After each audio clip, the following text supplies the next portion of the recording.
I'm going to cover this headline that Bill has given by telling you a story from my home city. And the city is calling itself the Healthy Island. And where do we find the Healthy Island to start with?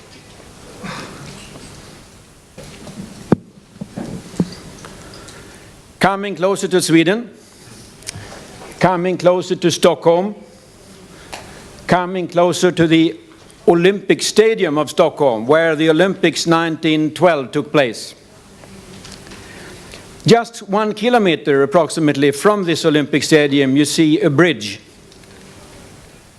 which is the only way to come to this Healthy Island, which is for which the official name is Lidingö.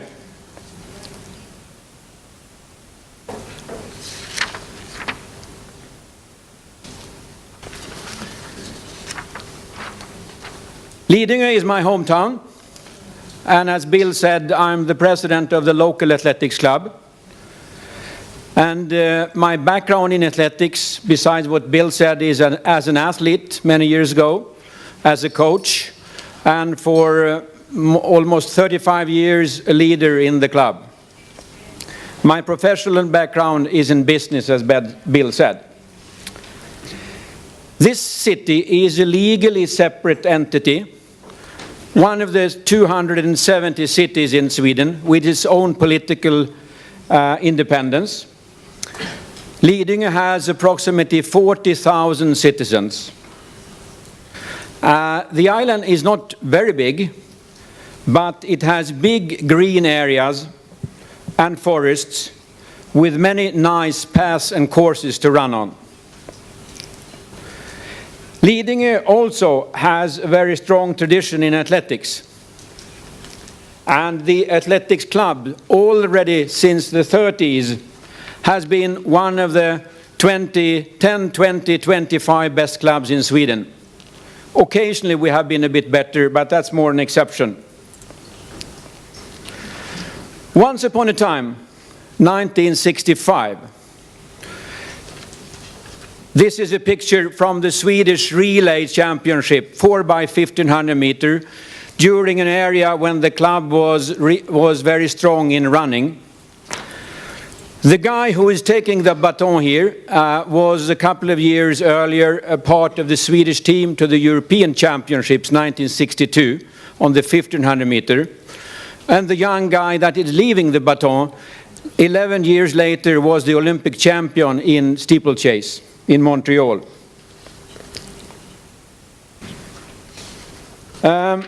Once upon a time, the same year, 1965, this club also organized the first ever longer distance race in Sweden, which was not a marathon. It was a cross-country race, over 30K, with a very tough course over the green areas and forests and hills of the island of Lidingö. It was initiated by the athletics club and by the orienterings club. I don't know if you know that sport, but that's a guy who runs in the forest with a map in their hands trying to find strange places. The first race, 1965, attracted something like 500 runners. Those two pictures give you an impression on how Lidingö athletics looked 1965. How does Lidingö athletics look 2009? The club had one athlete qualifying for the Swedish team in the Berlin World Championships. The club had one girl that won the double on 800 meters and 1500 meters in the Swedish Championships. The club had 3 girls participating in the European Junior Championships. And the club's youth team in the youth championships, 4x100 for boys 15, became Swedish champions. But the club is not only doing things around what I would call top athletics. We also have a very active youth organization And we organize something we call Youth Olympics, which is a competition in between school classes for the youngsters aged 9 to 12, where 50% of all the pupils on the city participate. It's organized by us, but it's blessed by the school. We also organize running for grown-ups, starting with the youngsters in the upper teens, of which many are parents to the children that are part of the youth organization. We organize a school relay with participation of 100% of all pupils in the school. It's organized by us, but you can understand it's heavily marketed by the school. During 3 weeks of the summer holidays, we organize something we call Summer Athletics Camp or School for quite a number of the youngsters in the city. So, what about the race that we organized the first time in 1965? It still exists, and this year, 2009, it included 38,000 runners. We claim it's the biggest cross-country in the world. It's still the 30K course, very tough, around the hills of the island. It's nowadays a 3-day event with a friendly, very friendly atmosphere, organized in an environmental friendly way, and inclusive, with something for everyone. The school relay on the first Friday of this long weekend is a part of this weekend. And we have a separate race, of course, for females that don't want to compete. And for sure, we have a little leading loppet as well, for everyone from 7 years and up. What we try to give is to give to our athletes that leading loppet is your annual challenge. It's your year-round health program. And we have a strong cooperation with Vasaloppet, which some of you have heard about, which is a very traditional Nordic ski race in Sweden, over 90K, having something like 40,000 skiers every year. We also cooperate with a 300 kilometer long bicycle race and with a similar swimming race. We try to demonstrate our love to running, and we would like to give the participants a feeling and a confirmation of their love to running. And we organize it in a green way, for the community, by the community. Would the athletics club have the athletics activities it has today without this race? Definitely no. Could this race have developed to what it is today without the athletics club? I have difficulty seeing that. Would athletics play the role in our city as it does today without the race? Definitely no. For us, this math means that 1 + 1 = 3. And now I will bore you and explain a bit more why. The Swedish and British Federation a couple of years ago made a professional survey and measurement on the attitudes by teenagers towards athletics. We interviewed 1,000 17 to 19-year-old ones in Sweden, and we interviewed another 1,000 in the UK with the same questions. The findings were very much the same in the two countries. Almost 100% understand they have done athletics at school. We might know they have done athletics, but they also say they understand they've done athletics. And more than 50% think athletics was fun in school. Therefore, 15% in both countries say they have tried athletics in a club. However, now, when they are 17 to 19-year-old, only 1% is left. Most of them typically with the elite ambition, as we know. What youngsters miss most in athletics is that they are not able to do athletics on the ambition level that they decide. That's the key reason why they are not a part of athletics today. At the same time as only 1% stay, as many as 53%, believe it or not, 53% in Sweden, the figure is lower in the UK, are saying they are doing regular training in running or jogging.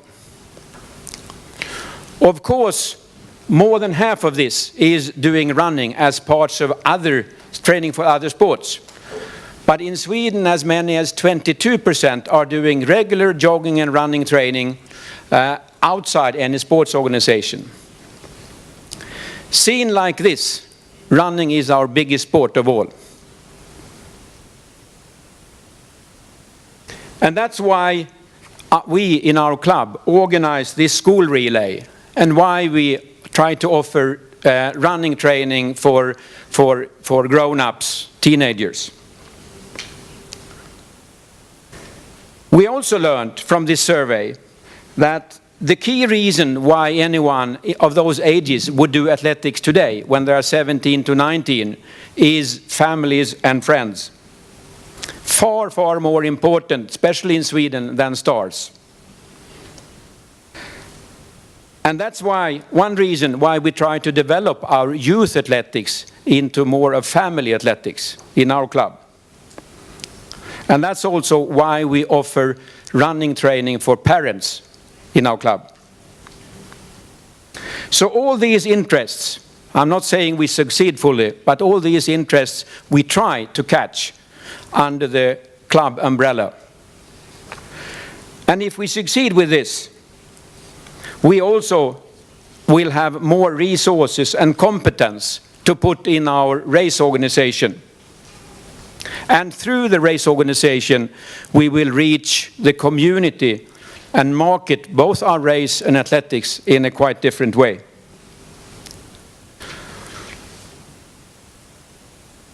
And we will be relate and be seen by the local market.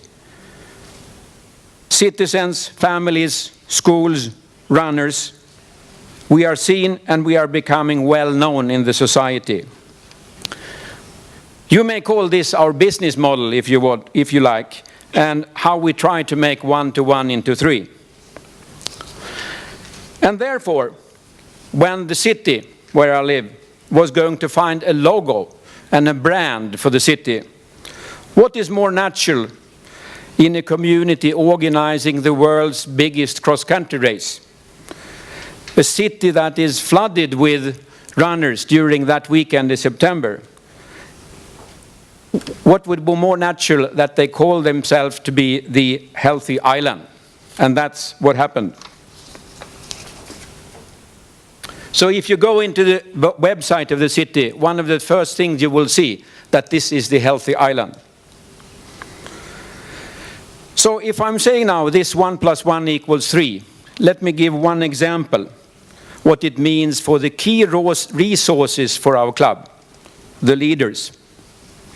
Where do we find the volunteer leaders? How do we attract them? The key resources for our leadership is parents and running. If we look at the team of leaders we have analyzing, 15% of them once upon a time was on the level of top 10 in Sweden as athletes. Another 20% was what I would call athletics average or youth athletes. And 65% are parents. However, the parents factor is even bigger than this, because quite a number of the 15 and 20% are there now as leaders because their children are in the club. The other factor, running, is not shown here on the pie chart, But it's very clear that among the parents, those that also are active runners have a much, much higher likelihood to be involved in the club as leaders. And of course, this race we organize also makes running more visible to the community.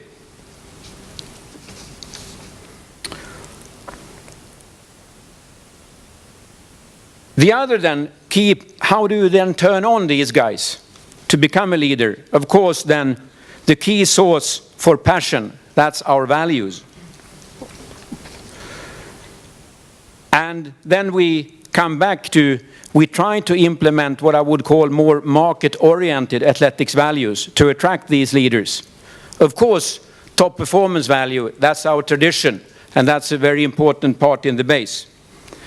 But we also need to show that we are something not only for a few, but we are also something for those who would like to have fun and to be there with the families and friends. The race, of course, add other parts of values. We are also the successful organizer, organizing the key event of the city every year. And something that is environmental friendly and that involves the community. It's even putting the city on the Swedish map and even maybe internationally. So the organization for the athletic club today consists of a number of committees and projects.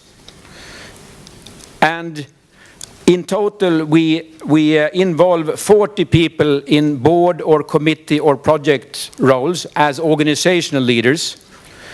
We involve another 80 people in youth leadership and what I would call middle management in the race organization.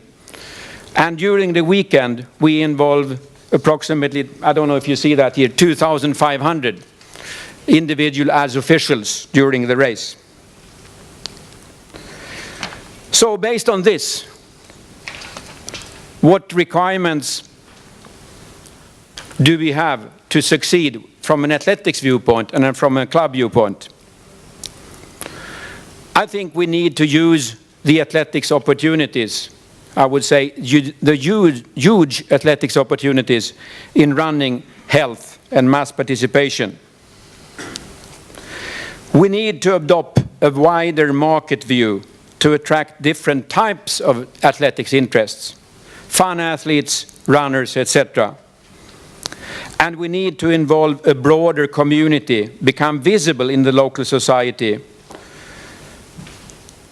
Through such involvement, we get more leaders and other resources. Running and mass participation obviously are important parts. We need to create a leadership that build strong club structures. Those club structures, as we know, is the key infrastructure of athletics. Without clubs, basically no athletics. And federation role is not only, it cannot only be to bring a strong national team sent to the World Championships or the European Championships. It's also to develop the sport, which means, again, the clubs.